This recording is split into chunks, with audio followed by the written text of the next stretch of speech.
With Carrera Cup having raced here this weekend, it feels fitting that we take the new 992 to Miami. Let's see who can imitate Tyler Maxson and stand tall in victory lane as we get ready to watch round 9 of the Porsche Owners Club Series. And you'll see it all live here on the Global SimRacing Channel. Hi, I'm Joe Peak, and with me in the booth is Alex Goldschmidt. Behind the scenes is our director, Daniel Costello, and he's using cameras provided by Dougie Beard.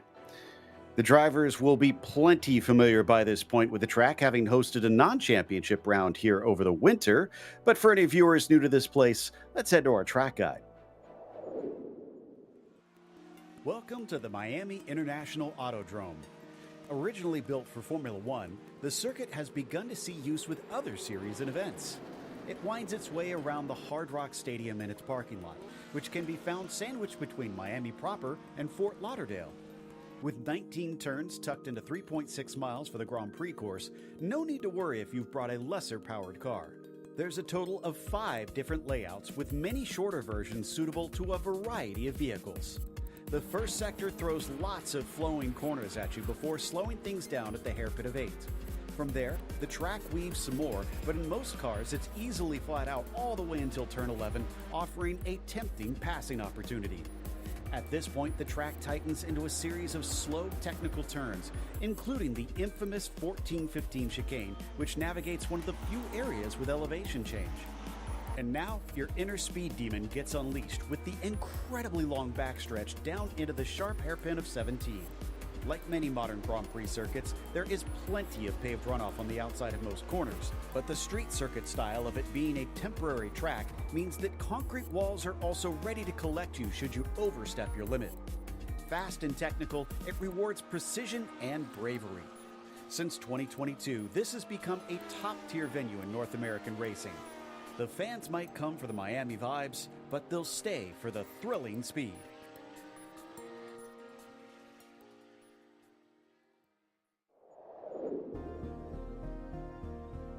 Well, it might be custom built to fit the parking lots and surrounding roads that it takes up, but it's pretty darn challenging despite the runoff area here, Alex. Yeah, I mean, there's a lot of technicality involved in this 3.36 mile, 19 turn circuit. You know, it's a very punishing track, but there's a lot of big slipstream zones. I mean, coming through out of turn 8, right the way through to turn 11, and then from turn 16 to 17. But you've got to watch out for those 1Xs. You know, this is going to be a track where track limits are going to be policed quite heavily. And it's also not just about the walls you've got to worry about there as well. But mainly the thing is that when you get from 11 to 16, that's one of the tightest parts of the circuit. And of course, they've got to watch out for the nice little bollard that might accompany them exit stage forward through turns 14 and 15. Exactly. It's definitely become a bit notorious here, I think, in what little time the track has had. Before we get to the action on the track, we do want to mention our sponsors, which includes Porsche. There is no substitute. Find out more at Porsche.com. And Top Gun Wealth, your retirement wingman. Contact them today for a complimentary financial review at TopGunWM.com. That is TopGunWM.com. Now, as for the championship situation up at the top, things have gotten a little bit tight. It is 5 points between BJ Fulton and Michael Bolton. But if you take into account at least one of the drop weeks, they are tied right now. So when we get closer to the ends, they have got to try and find an edge over one another to try and separate themselves. Dylan Scott as well, only 7 points behind them now that he has returned back to victory lane. So he is in the hunt as well. Then it's a sudden drop. Blake Sams, 31 points behind our leader, Michael Bolton, and he's very closely followed by Dustin Heindel. Those two in a bit of a tussle to try and decide 4th position. Jad Duncan kind of on his lonesome before things tighten up again with Marciniak and Leclerc, not that far apart from one another. And then Rondeau and Morales also only a single point between them, currently in 9th place. However, why don't we take a quick look at what this race itself entails, Alex? Yes, it's round 9 out of 13. As per usual, it is a 40-minute flat-out sprint. There will be a pit stop required by all the drivers, basically due to fuel limitation. We are using the all-new current generation Porsche 992.2 911 Cup car, rolling start, and every driver has 2 spare cars at their disposal. While so close, I'm sure we'll see at least a couple of those spare cars have to make an appearance, but crossing fingers that everybody manages to keep it on the island today. And we are into the last couple minutes of qualifying. In fact, actually, the checkered flag, I think, just came out. So those last couple minutes are now everybody reaching the line. We'll wrap it up. Thomas Isabel currently is your provisional fastest, but it looks like Jad Duncan is not able to topple him as he stays in fourth on his latest time around. This is Jim Garamani coming around to wrap up the lap. He sits in 12th position, and he needs to make up, actually, I think about a second to get to Mark Rondeau in 11th ahead of him. Yeah, very close between the top 9 at the moment, with the resident cookie monster, Mr. Dustin Heindel in the 117, rounds out the top 9 as John Momayer currently rounding out the 16 out of 18 drivers, and that is Dylan Scott that I think has just come to an abrupt halt, so he's aborted his lap. Michael Bolton, who we have seen at times during this series, he is one of 3 drivers that have done back-to-back victories. Could Dylan Scott here today, if he plays his cards right on the streets of Miami, can he maybe be the first person to do 2 back-to-backs, because he actually won last time out on week 8?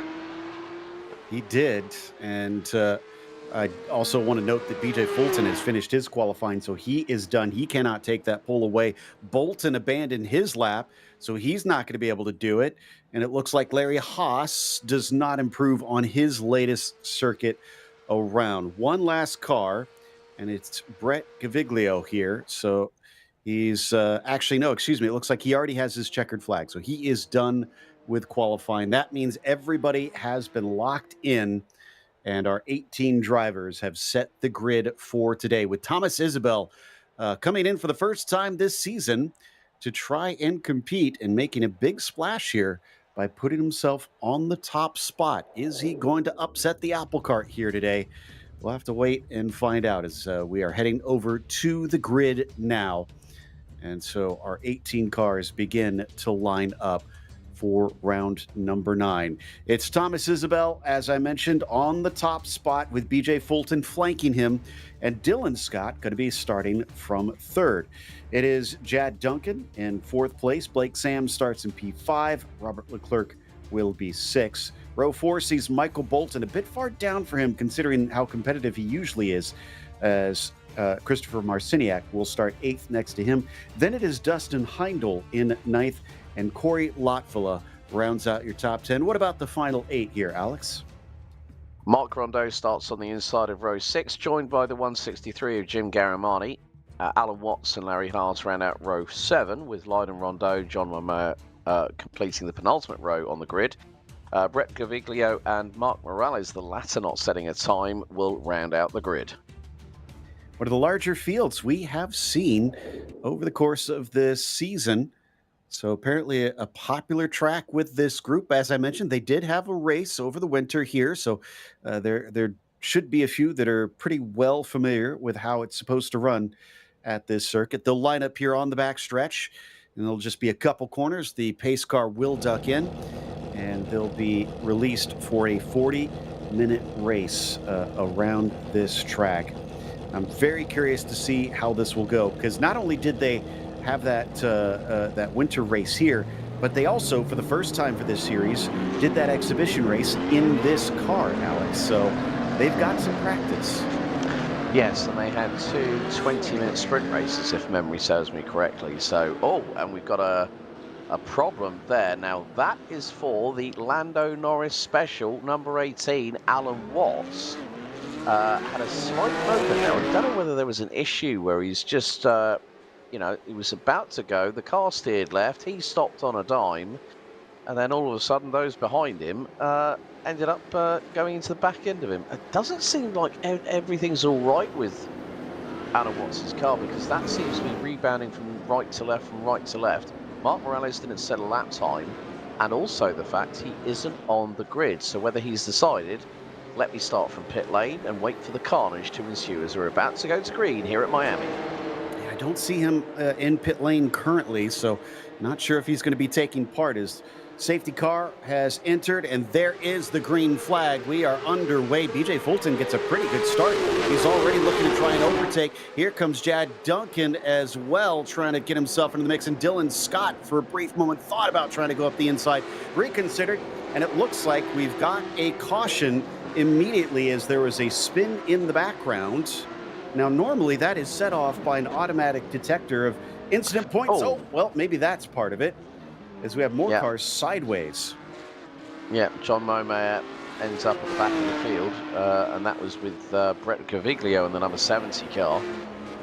So that is the first time in this season that we have had a caution come out, and that is within the first 30 seconds of the race. I mean, I was just recently in Monza. We had one race where we had a safety car within the first 3 to 4 minutes of the opening race of the meeting.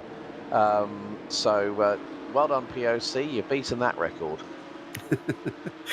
Yeah. So as I was saying, for those that are unfamiliar with this series, essentially they have a system that automatically detects how many incident points are racked up on the first lap. If enough are set off, or collected, then the system will automatically throw the yellow. Now, usually it takes them at least a little bit around the lap to try and collect enough incident points for that to happen. But like we said, this is almost immediately after the first corner, and that just seems a bit too early. Oh, as there was at least probably about a dozen incident points right there, as that's a whole collection of 4 X's.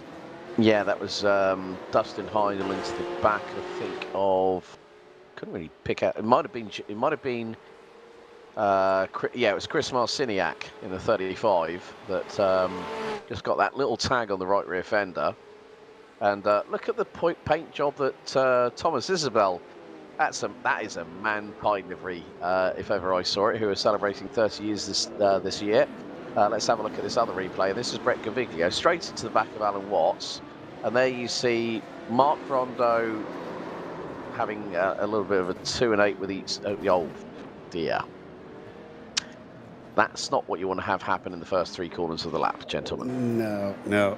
But to be fair to them, I feel like we've seen that a number of times in real life, as well as my time covering a few races here on the sim.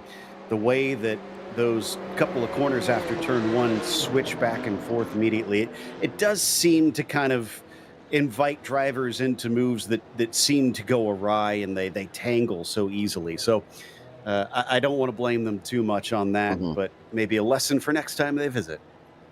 Yeah, I mean, considering what we've got coming in 2 weeks' time, we'll let you folks know where they're racing next time out. But John Momayer, that is on his marks for just under 16 seconds in the pit lane. He's just making his way out of pit road. So John not having the best start after contact with Brett Gaviglio there. But still, Thomas Isabel rocking the same livery that Manthey Racing have used. I think Thomas Pining has been behind the wheel of the what they affectionately call the Grello car. So it's a combination of green and yellow. It was the livery that Aishan Guven actually went on to win the DTM last year in a 992 GT3R. Needing to win the final race at Hockenheim to take the title, and became the first Turkish driver in the DTM's lengthy, over 30 years plus of history, to win the Drivers' Championship. So well done to Aishan, who's now racing, I believe, in... I think is he racing in IMSA, I think? I'm not 100% sure. It might be. Don't quote me on that, but it does sound familiar. That might be it. He actually also raced on a few of our broadcasts in years past. He's known for being a sim racer as well. So very, very quick driver, no matter what you stick him in. I would not be shocked if he is running IMSA currently. But hopefully we should be getting going shortly, because they have been collected by the safety car. And they do try to shorten these, although I don't see any messages that they have done so quite yet. And yeah, lights are still on, so it looks like we'll probably carry around for at least one more lap. Yeah, and well, actually, no, it's not IMSA. He's competing in WEC with Manthey. So I wasn't it was one of the major endurance championships that we endurance lovers like, and it is WEC, not IMSA. Well, close try at at stupid o'clock in the morning in the United Kingdom, Alex. It's 4:20 where I currently am, folks. So, but you can see now that BJ Fulton is just waiting, absolutely waiting like nobody's business. Michael Bolton has moved up into P6. Leiden Rondeau, the youngster of the grid, is up 6 spots, started 15th, now is in P9, as we are still under safety car conditions here at the Miami International Autodrome.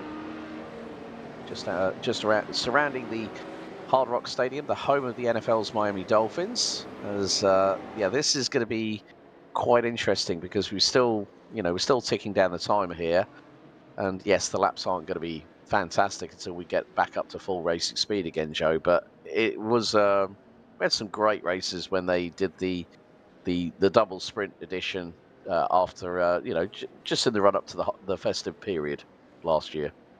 They were entertaining without a doubt. And I went and checked because you mentioned about Rondeau making up those 6 spots. He was actually the one on the very inside of that incident, of that 3 wide contact. So he snuck his way through there. And from what it looked like, he wasn't really the one that was kind of barging in and causing it. Usually you would expect the inside car to be that. No, he just had placed himself well, and things just got so tight that they kind of turned in on him instead. So he's done a very good job here to kick things off. The question is now, what can he do on this next restart? Can he continue to move his way forward? Good news is both thanks to the spare car being available that John Momeyer has taken advantage of, and the fact that it wasn't a huge accident out there, so we don't see a ton of damage on cars. We still have 17 runners ready to retake this start. Yeah, that's going to be quite interesting how things will proceed, depending on how close BJ Fulton wants to stick behind Thomas Isabel, because that run into T1 is not going to be easy, and we always have to keep a watching brief on Dylan Scott, because he will be gunning for what would be a 4th win of the series, if that means that he ends up doing 2 back-to-back victories over the course of the 9 rounds so far. But yeah, I'm looking forward to this one. Safety car lights are off now, Joe. We're set and ready. Yeah, we are going back racing, and it should restart with what looks like maybe about 30 minutes to go. So we lost 10 minutes in this race. It should hopefully mean that we still get some pretty good running. It will obviously change the pitch strategy, because now they have saved a bunch of fuel. And I think you mentioned, I think it was BJ Fulton, who tends to be a bit of a master on that front. Can he use that to his advantage to leapfrog the 2 that are in front of him to take another win this season? In fact, no, he has not won yet. I just realized, looking at his stats, BJ with a plethora of 2nd places, 2 3rd places, but never the top step. And in spite of all that, he is still 2nd in the points. So watch out for BJ Fulton. No doubt he is going to be eager to try and capitalize if possible. As we come around the final couple corners, the pace car is now in once again. Thomas Isabel has control of the field. Let's see if we can get a little farther than turn 1 as we wait to go. And they're holding them quite a while there as we now finally go. Green flag is out. Couple drivers behind. Got a pretty good jump in there. Didn't quite see who it was, but as we come down into turn 1, they'll once again go 3 wide, and getting turned around, it was Michael Bolton who initially got the jump, but he's not going to be able to utilize it as he winds up at the back of the field. Yeah, slight contact. Oh, and there's Corey Lapvala round, and in Rexy's had a bit of a drama. It was actually a slight touch, left front wheel arch of Blake Sams connecting with the right rear fender of Michael Bolton as he tried the high wide round the outside manoeuvre, and that has tumbled him all the way down to 15th. And Corey Latvala, unfortunately, has dropped way down behind everybody else. He's about 5 seconds back, John Momayer. Chris Marciniak's got a little bit of work to do for 14th, so Michael Bolton's right with him. As we see now, Dylan Scott round to the outside of BJ Fulton. This could be very, very close indeed. Can Scott go to the outside? He's going to give it a try, but is it going to be enough for him to stay within track limits? Nice move there by Dylan Scott. And that's a place you don't really see overtakes around the outside happen there. That's going to move him up into second.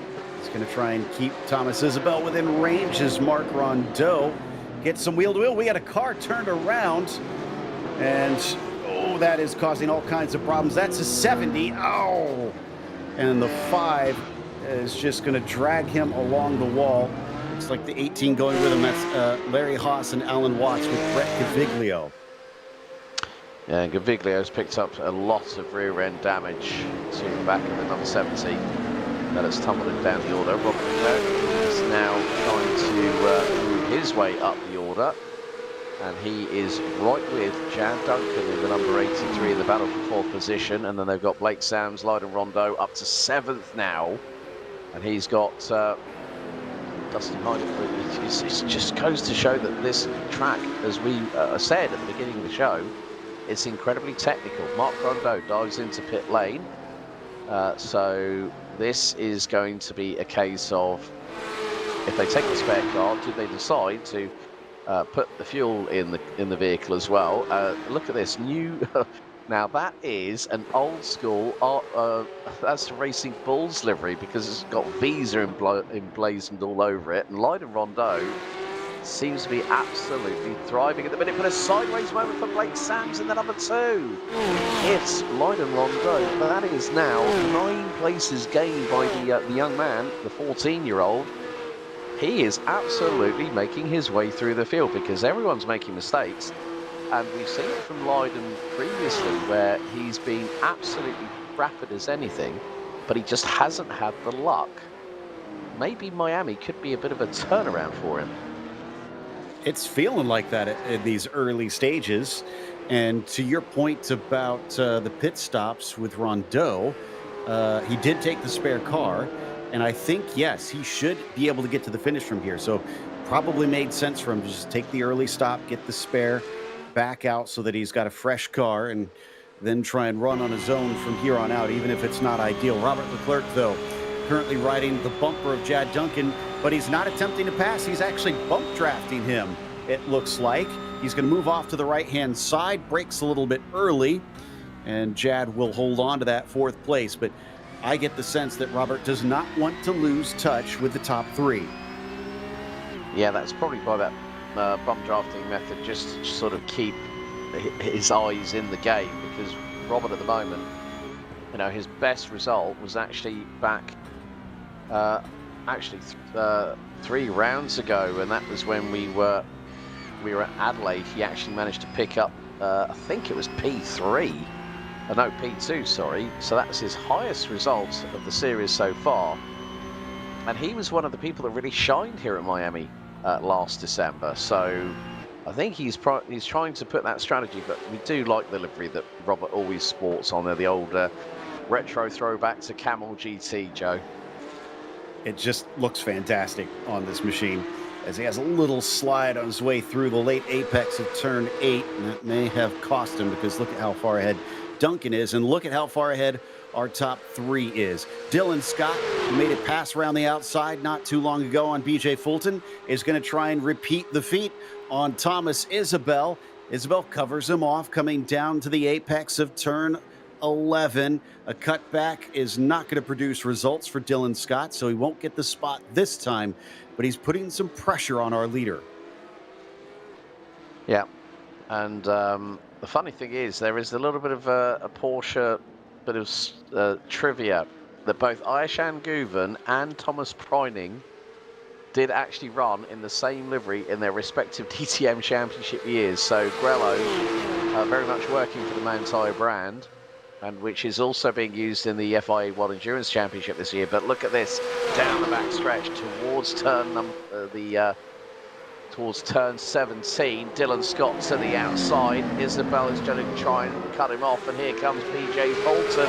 He's been waiting for his opportunity, and with 15 minutes completed, can BJ Fulton try to get through? Not at the final corner, he won't, but Dylan Scott is still absolutely chomping at the bit. He is looking to become the most successful driver in the series so far, as Chad Duncan in 4th place is not that far off the top 3 now, but it's in the fastest lap at 1:56.787, and with the top 4 covered by just over 1.1 seconds, it's become a bit of a quartet fight at the front end of the field as Isabel covers off Dylan Scott for the race lead. Gap is about 0.3 of a second, but you can see that there are certain points on the circuit where Dylan Scott just gets an absolute launch of traction from the back end and is able to keep with Thomas Isabel. Nearly a fantastic move there from Fulton on the final corner, as Scott really likes the exit of turn 8. Both times he has been so close coming out of there. This time, can he manage to get the inside? No, the door is shut extremely late. Isabel slams it in his face as Scott is forced to take the outside coming up to the braking zone. Very shallow entry from the 15 car. He's going to have to move it over a bit to open up the corner. Look behind him as there goes Chad Duncan on BJ Fulton, and he nearly gets it done. Does he have it done? Yes, it looks like he is now into 3rd. BJ Fulton was nearly scraping paint off the wall, but what a move by Chad Duncan to put himself into real contention as we now come out of turn number 16. Dylan Scott gets a little bit of a wobble from the back left. He's now trying to push as hard as he can. 23.5 minutes to go.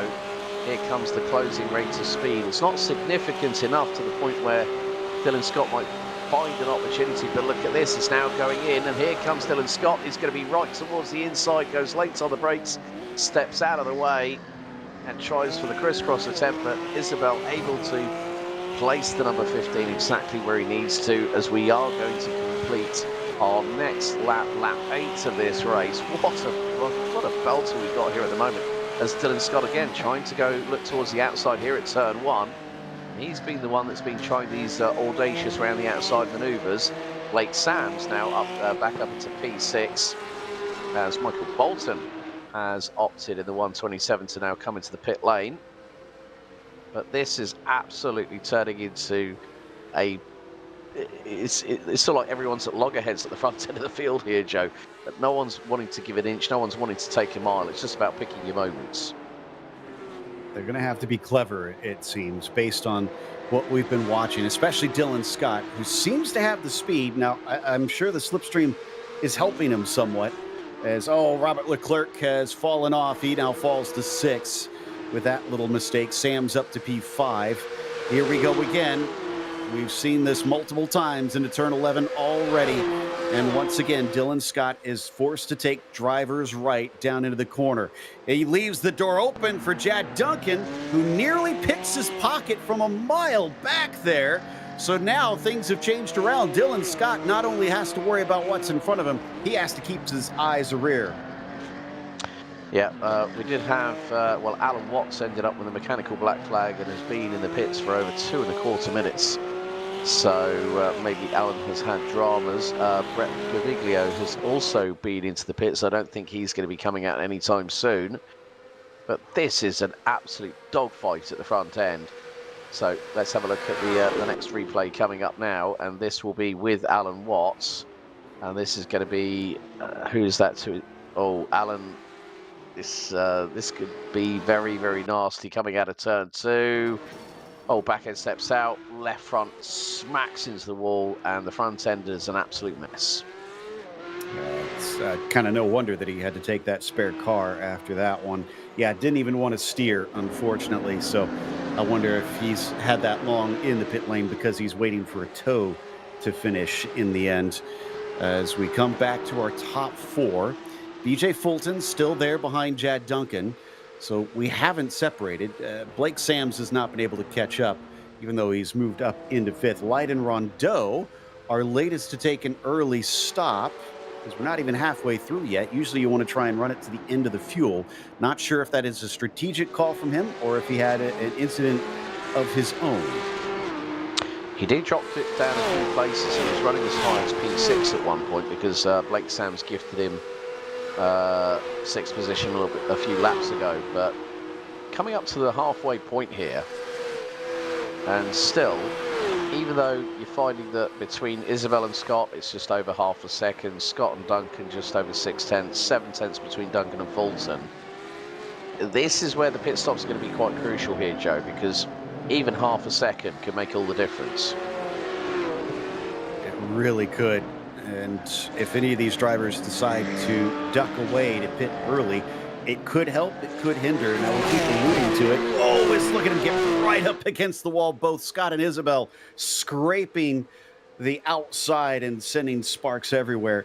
But to finish my point, traditionally in these cars, you want to try to run them to the end because that's longer that they are running lighter out there. If you pit early, you run a heavier car, there's a good chance that you might not be able to run faster.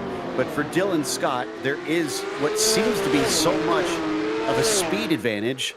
I wouldn't think it's the worst thing in the world if he did decide to pit, oh, I don't know, maybe 2-3 laps earlier than Thomas. He could, he could do that and see how the dice land. But sometimes, it's a case if you don't want to, give any of your opponents the opportunity to sweep the rug from underneath your feet. And we know how capable all of our drivers are. I mean, especially with the top four that we got tonight, as we're seeing now, Jim Garamani, the WeatherTech Liveried 163, goes into pit road. So, yeah, we are, I think probably, if they're wanting to run the fuel down as low as possible, Joe, we're probably looking within the final 12 minutes, potentially because of that extended safety car period after the early caution, where our drivers might decide, okay, well, that's the window we need to be in. And Dylan Scott is right with Thomas Isabel, and to the outside he goes. This is what we've seen multiple times from the man from Australia as we head into turn number 11. And Dylan Scott takes a very unusual line. He goes wide, tries for the sweep under, but can't get the job done. And that just goes, but look at him. Isabel is comfortable, but Dylan Scott looks completely at home in these technical sections of the circuit. And now we come out of turn 16, and this is where you see Isabel is able to rotate the car so there's not too much wheel spin when you're trying to apply the traction, whereas Dylan Scott is like quickly on the throttle. So the rear tyres spool up, and then it takes a second or two for the traction to bite, and then the closing rate of speed comes in when they get about 65% of the way down the straightaway, and that's when Dylan Scott's able to close that gap. But still, advanced on the wall out of turn 17 by Isabel, as Mark Rondeau trying to get through on Jim Garamani. To the outside goes the 163.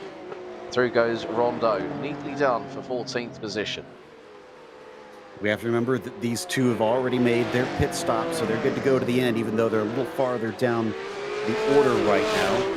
Corey Lotvilla in a bit of a fight as we check back in with Bolton, though. He goes to the inside of Momeyer down at turn 17, as smooth as you like. He is now up into 10th. In fact, Michael Bolton is our highest driver to have taken his pit stop. So that 10th place should result in something a little better later on, as John Momeyer is the latest to come in for his fuel. Yeah, this is going to be really interesting on how, when you're duking out like these two at the front end of the field. I mean, Dylan Scott is not giving Thomas Isabel room to breathe, and he's trying to the outside again. He might have got a better run this time.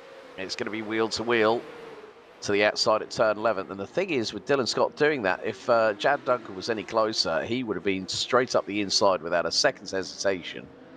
But again, as we get back into the twisty stuff, Isabel's able to make the best of it. And you can just see Dylan Scott, the back end stepped out to the left coming out of turn 15 and through into 16. And I keep getting the sense, I think Dylan's trying to use a switchback through turn 11. He's got so much speed. Every single time, Thomas just balks him right at the apex, and there's nothing before that next long turn, long sweeping corner at 11 So he needs to maybe do it right here instead, or I don't know, somewhere else, because he keeps trying it into 11 and it never works. And here we go. Now the strategy calls start to come into play as Dylan Scott will be the first amongst this top group to pit. Yeah, let's just hope that he managed to hit the pit lane speed limiter in time before that white line, because otherwise that is a black flag penalty. And well, I think he might. He's good. That's all right then.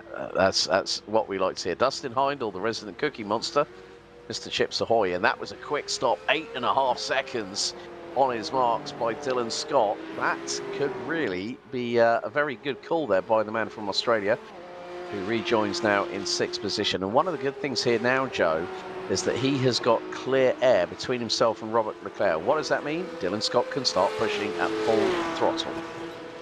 Exactly. And we have suspected that he is the quicker of the two cars. If he really is, then he needs to capitalize on it, as Bolton, thanks to a few other pit stops, now moves up to 10th. Dustin Heindel emerges just behind him. Bolton actually was even quicker than Dylan Scott. His pit stop was 6.8 seconds, but because of his dramas earlier on, he's way behind the 08. So not really a threat. It's more between the 08 and the 15 on what happens there, as Bolton even has a car spinning in front. Larry Haas eventually able to get going after he thankfully does not hit anything. Yeah, very lucky there for Larry. Kept it out of the barriers, and he rejoined back in 12th spot. But yeah, I think I'm going to keep an eye on Dylan Scott's lap times, because he's now closed up about half a second on Rob Leclerc, who's in 5th position in the number 6 car. And well, the middle sector has just confirmed what I suspected. Dylan Scott, out of the top 5, is the second quickest driver through sector 2. The fastest driver is the man that has just done the fastest lap of the race, BJ Fulton, 1:56.407. So let's see how long he decides to stay out, because if he does, I mean, like we saw last time out, Joe, where he had the opportunity at Road America, and it just came down to the pure aggressive pace that we always see from Dylan Scott. Chris Marciniak now comes into the pit lane in the number 35.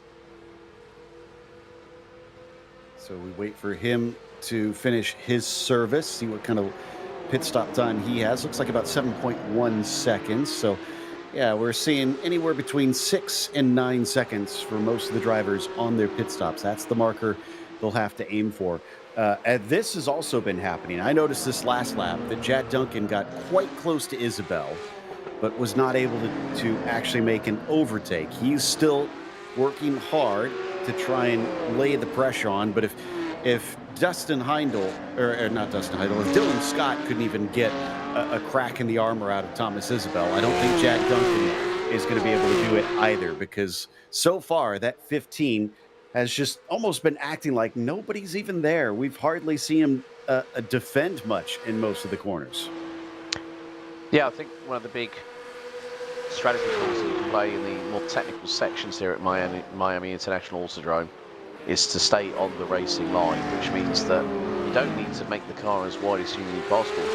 You just need to hit your marks, keep on that racing line, and that's what really does help. I mean, look at the track temp, however, 43 degrees centigrade, 109 degrees, so we're nearly at 110 Fahrenheit on the track temp.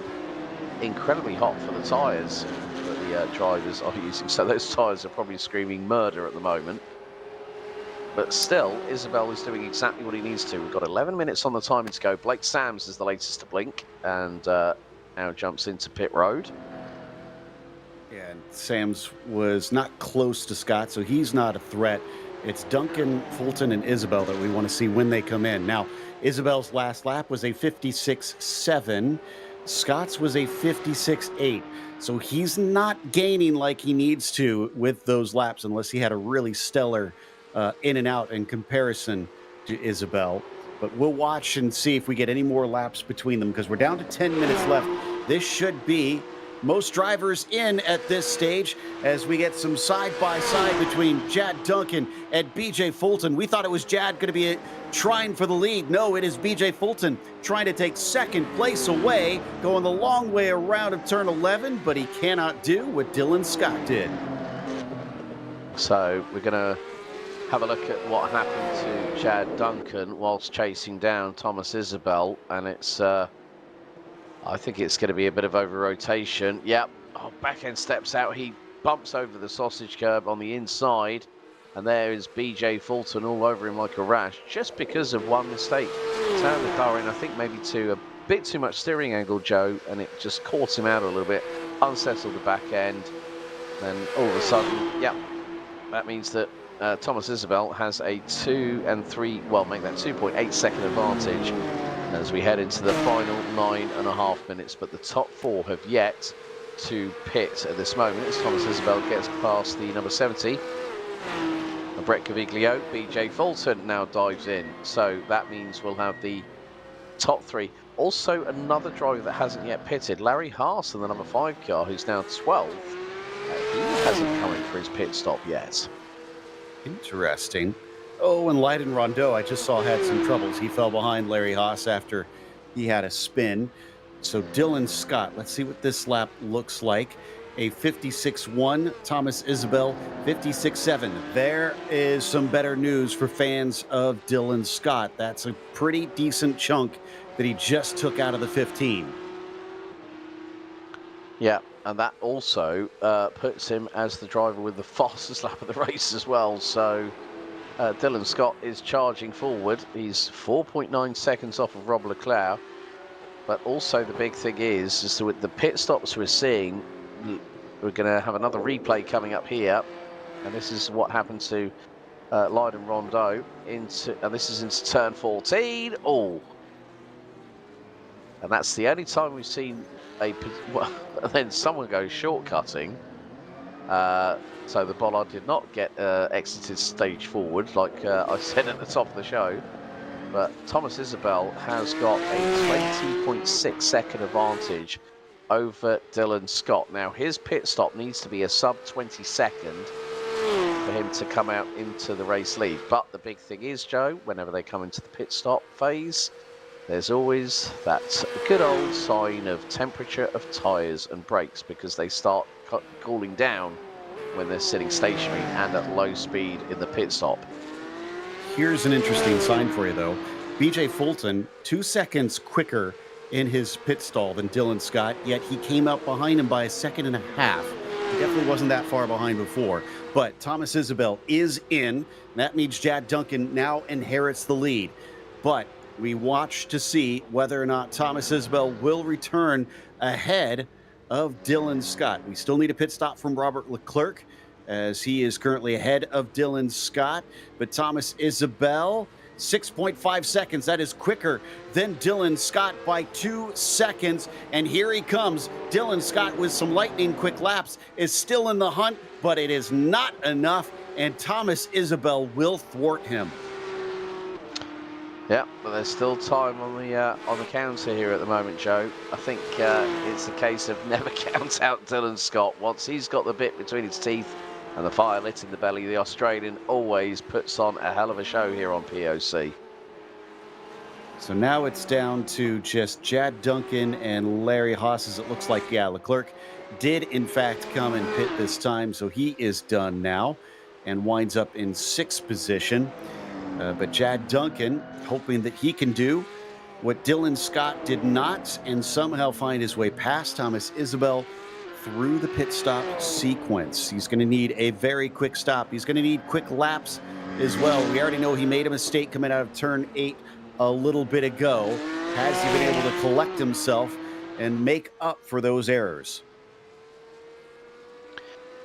Yeah, that's going to be the proof will be in the pudding on that one, Joe. I think the thing is that with about a 15.8 to 16 second advantage, this could be very, very tight, but I think it is going to put Jad Duncan behind Thomas Isabel. And when you think if he gets, let's say, a 5 second pit stop, that'll probably put him maybe on a 21, total pit 21-second total pit stop time, but that depends on how far into this, and he's gone into the pits now.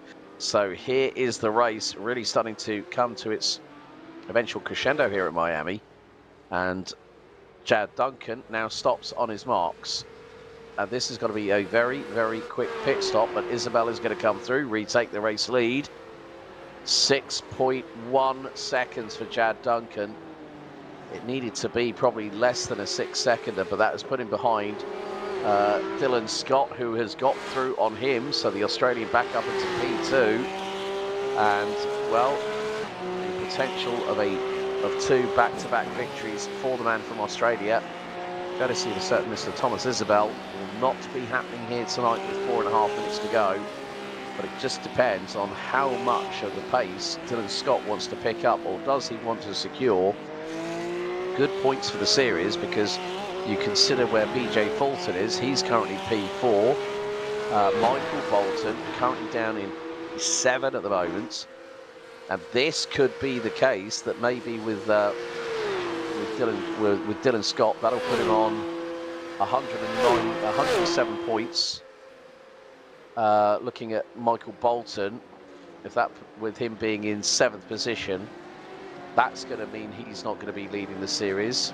BJ Fulton, that'll be 10 points. That'll put him on 104. So this could be the fact where Dylan Scott, heading into round 10 in 2 weeks' time, becomes the new series leader by possibly 3 points. Yeah, he has to keep in mind that Thomas Isabel has no stake in this championship now. He's only just shown up today, so he can't, due to the rules, actually compete for this title without enough races having attended. So Dylan Scott will still be outscoring his rivals that, frankly, really matter. And it's not that Thomas Isabel doesn't matter. It's just, to Dylan Scott, that car is effectively invisible, other than maybe just maximizing the points. Chad Duncan, still hot on his heels, is making a race of it. BJ Fulton, unfortunately, pit stops did not work out for him. You could see how far back he is as we check back in with Robert Leclerc versus Blake Sams versus Michael Bolton. Actually, no, excuse me. That's Alan Watts. That's a lapped car in front of him. So will that wind up playing a part in this battle for P6? Yeah, it could do. And might give Leclerc the opportunity to... I mean, yeah, when you think about it, that's Alan Watts, who keeps out of the way. Good work there by Alan, just to... when he's down at the back end of the field, he's down in 17th position. But this could help Michael Bolton a little bit, possibly, if he's able to close on in.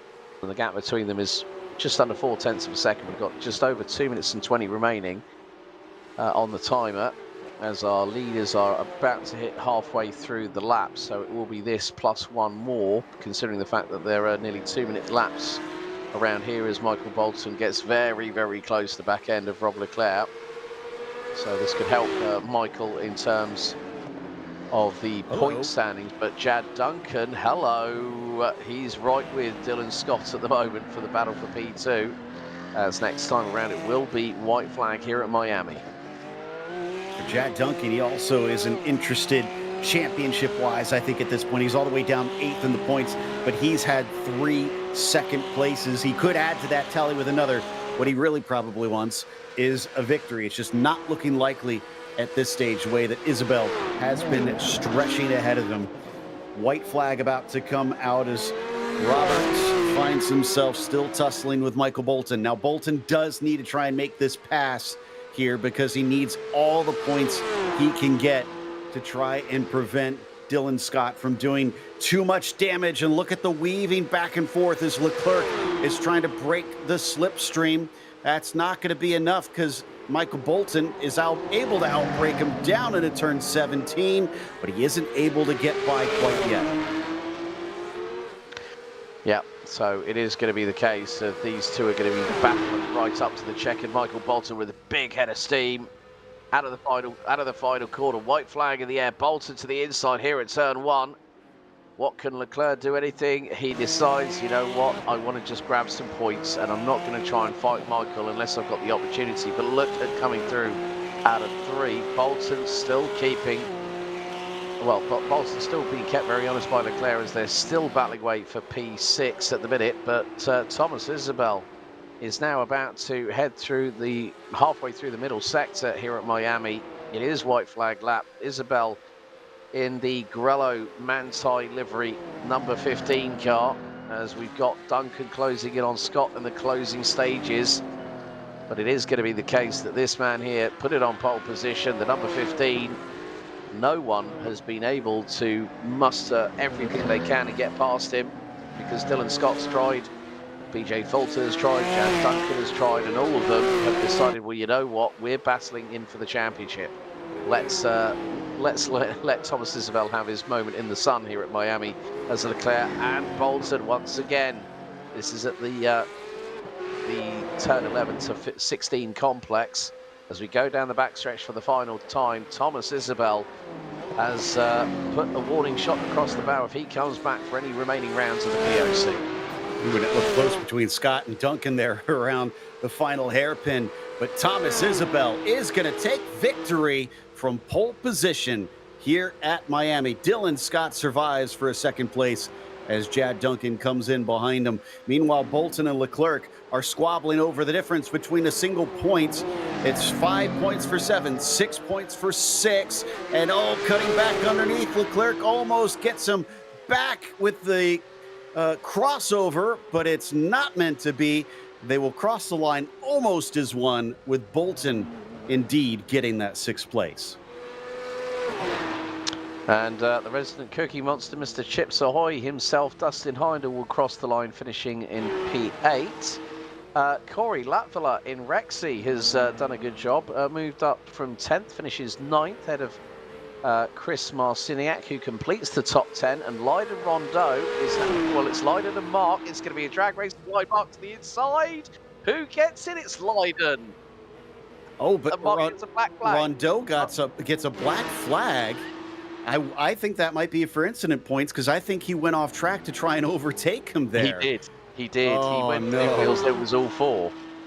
Oh, poor Mark. So the father and son duo find themselves tussling to the end, but the father, unfortunately, not coming out on top. Leiden gained 4 positions, the most of anybody in that race, and Mark now finds himself shuffled backwards due to that time penalty that he was unable to serve in the end. Thomas Isabel, your winner. It was by about a second and a half, so he was definitely kept honest this race. He had to fight hard to defend against some serious competitors. Dylan Scott, mainly the one that was trying to attack him, still comes away with second over most of his rivals. It was Jad Duncan who finished P3. BJ Fulton was 4th. Bit of a quiet run for Blake Sams. Didn't show a whole lot of him, but he gets a top 5 out of it. Michael Bolton going to be frustrated, especially with that restart, finding himself winding up in 6th when it could have been so much more to keep Duncan from eating away at his points lead. Robert Leclerc was 7th. Dustin Hinder was 8th, and Corey Latvala 9th. Chris Marciniak comes away with the top 10. Yep, then over the page, Leiden Rondeau takes 11th, was running as high as 6th at one point after a moment for Blake Sams. John Momea, Jim Garamani, Larry Haas, and Leiden's dad, Mark, unfortunately with the black flag penalty post-race, is demoted down to 15th, with Brett Gaviglio, Alan Watts, and, Mark Morales didn't set a lap in qualifying, and neither took part in the race. Yep, only 17 in the end. Still a very good number attending today's race. And I believe we've got Thomas Isabel with us. Thomas, congratulations. But I have to commend you. That was an impressive defense. You had drivers climbing all over you, and you still came out on top. How did it feel? Thanks, guys. Feels good. Feels good. Well, the wind feels good. The defense was fine. The track felt pretty bad between it being hot and I haven't driven with Discord audio in a while, and so it suppressed my tire sounds. So I was really kind of driving blind already, low grip track. But yeah, it was definitely a challenge. So I decided to just make it the world's widest 992 and make the guys behind me work for it. Well, that you did, and makes it all the more impressive that you were able to to hold them behind. Now, were you concerned about the pit stop sequence at all? Because Dylan Scott kind of peeled off early in comparison to the rest of you in that front group. We thought maybe he would be able to jump you, but you didn't seem to react immediately. I was worried. There was not a small part of me that thought I should just follow him in, but I've been burned in the past trying to kind of go off my strategy. My auto fuel calculators and stuff have kind of messed up and gone wonky, so decided to just play it safe, hope for the best. Dylan was definitely faster than me, so if it happened, it happened. But I think I don't know, maybe I just pushed the pit entry, got a little more aggressive in our out lap because was able to stay in front. And it wound up being the right call for sure. Now, you have come into this championship late. Bolton, Fulton, and Scott are all very tightly packed up at the top of the points. Will you be back to disrupt their fight in these latter races? May just have to be a bit of a chaos factor. It was definitely late to the champion. Well, we look forward to seeing you because you definitely gave us quite a thrill watching the fights here today. Congratulations. Appreciate it, guys. Take care. Thomas Isabel with the win. And that was ahead of Dylan Scott. I believe Alex has caught up with the Australian. Well, Dylan, you definitely gave Thomas Isabel a run for his money as much as you could. I mean, you tried every which way but loose to try and get past him, but still, nevertheless, you bolted early into pit lane, got out there and managed to get onto the second step of the rostrum despite your best efforts, buddy. I didn't get my act together in qualifying. I went too greedy into the last turn on the last lap, but I'd say we were pretty close on time, but I think the draft was obviously helping me, so I was all over him. But Miami, you just guard the inside and where you're going to go, and there's absolutely no grip, so you can't, when there's grip, you can be aggressive, you can try to go around the outside. I just couldn't do it. There was no grip. It's like driving on ice out there. So yeah, we needed to cool it down a little bit. Need those fans out. Yeah, I mean, we could see that the car was getting a little bit sketchy on the back end from time to time, especially going through from turns 11 to 16 before that long back straightaway. But it's quite interesting because the way things have worked out, despite Mr. Isabel deciding to rule the roost here at Miami, this, I think, has just put you to the potential lead of the series with one drop score by 3 points heading into our next round in 2 weeks' time, buddy. Well, see, I've been listening to you guys saying that, the drivers have been winning 2 in a row and they're not. So I was just trying to respect what you guys were talking about. Otherwise, I would have gone for it. No, I'm kidding, of course. Thomas got that win. But so does that mean, we did 2 for 2 for 2. And if Thomas does or does not turn up at the 90 minutes at the Nürburgring, can I win that one? Is that allowed, or does Thomas have to win it? I'll have to plead the fifth on that one, Dylan. Yeah, get back to me on that one. So yeah, I'm just trying to respect you guys. You guys, you set the rules. You can only win 2 in a row, and so that's what I was doing. No, we're just saying that's just how it's lied all the way through.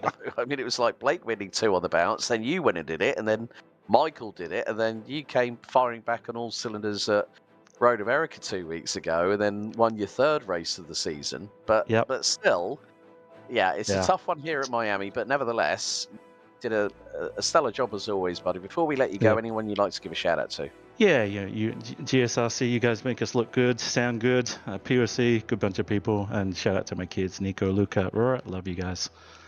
Thank you. Brilliant. There we go. Second place finisher and the man who I think is just leading the points going into our next round, which will be in just 2 weeks' time. And I think finally Joe Peak is catching up with our 3rd place finisher, Jad Duncan. Hello. Indeed. Jad, you watched Dylan Scott try to make some moves. He ducked away. You got your chance to try and take the spotlight, but nobody seemed able to get by Thomas. Is it like he said, is defense kind of the minimal that you have to do here to hold on to the lead? Yeah, it's tough to find a clean pass here. Even with the long straights, it seems like it should be easier, but it's tough to pass clean unless there's a mistake made, and he drove well, no mistakes. Now, for you, this is the first time you've been on the podium that wasn't a second place, oddly enough. You still haven't stood on the top step, but we've seen you get so close. What do you feel about the Nürburgring? Is that a track that throws up enough question marks? You think maybe that could finally be the one? It could be, and I actually will be home for the next 2 weeks, so I might get a little more practice in. This one I didn't get back till a couple days ago, so it's been tough to practice, and this is a tough track. So Nürburgring, maybe an extra practice, and I can be a 10th or 2 and get Dylan and BJ finally get to the top of the podium. And it's a double points event, so that'd be really nice. That'd help. And I guess the big question is, if you do take that win, does that mean you'll finally get your license? You won't be a student driver anymore? I don't know. Student driver seems to work out pretty well. You always have stuff to learn, right? I like that ethos. Good stuff here, Jad. Congratulations on the podium. Thanks. It was Jad Duncan finishing P3 in the number 83 car. But we get to wrap things up now as we also give a thank you to our sponsors. Porsche, there is no substitute. Find out more at Porsche.com. And Top Gun Wealth, your retirement wingman. Contact them today for a complimentary financial review at TopGunWM.com. Big thanks to the team today, Alex, Daniel, and Dougie. Make sure to subscribe to our YouTube channel so you don't miss a moment. And as we have been alluding to, the next race is going to be at the Nürburgring on Monday, May 18th, 11 p.m. Eastern. And that is at the combined version. So it's the big one. Up next, we do have some more racing happening on the channel, and that will be the Skip Barber series going to Charlotte. So that should be a fun one, seeing them try to tackle that circuit. Also, be sure to check out our other broadcasts that we have listed here. And until next time, race clean, race hard. We'll see you on the track.